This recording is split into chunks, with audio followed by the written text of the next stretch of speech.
Sumday's lemma.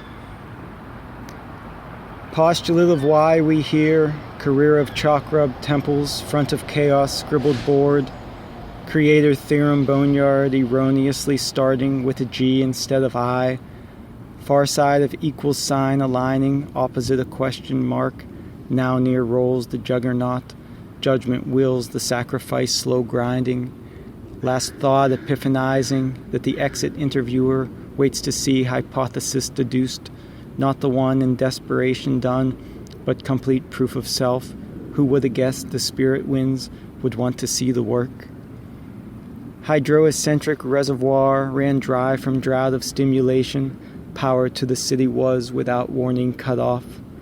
Larkin Street apartment building, which from he last month evicted, had no choice but to evacuate the pay-on-time types 2, bodegas closed and locked and chained, diner grill sizzle gone silent, those with dummy parachutes, crowded, aimless, over-occupying space he previous had thought ample abundant, waiting and degenerating exponentially toward the sum of importances and meanings loose interpreted from fuzzy-mouthed fib fairy tales, bedside lull-a-lied.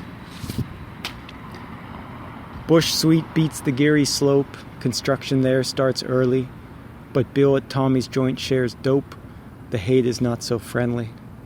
The only safe odds bet's the chill, which curling fetal less exposes, warmth of mind lie trick of will, coat pillow lined with roses. Hope in nurtured roots, satisfaction in reflection, privileged class pursuits, far off course current direction.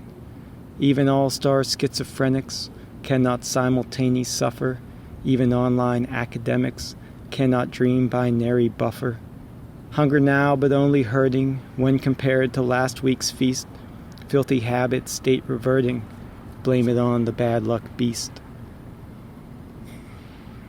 Midge the graveyard grifter, alley earner who clocks out at dawn, nocturnal resorter on a no-way-out migration route, well-versed in the sumday song and sings it like all nightingales with whistling crescendo audible from curbside car window, tractoring her patrons with perfect-pitched false notes, freak fantasy connoisseur trained in night trade tricks galore, but once many potholes before, leaned into theorem chalk in hand, then as proof progressed and fragile limestone stick ground down, traded in the last of it for one surrendered drag from a sympathetic cigarette and glimpsed the final answer, escaping two-star rafters with the smoke. Huxley wrote we dig our graves with mouths and glutton fever. If that's the case, Scant should have lived forever. Instead of the immortal swingers, ever wanting it both ways, getting double pleasure pay on perma holidays. Yeats of the streets, Market Street monk, found dead with stack of rants and rhymes, in pocket folded 40 times, haunts Javier, the Catholic cop, who found him in pose of prostration, halfway downstairs to BART station, trampled by late runners, with cold muttered rest in pieces, leaving to interpretation if the message lies on worded lines or in the creases.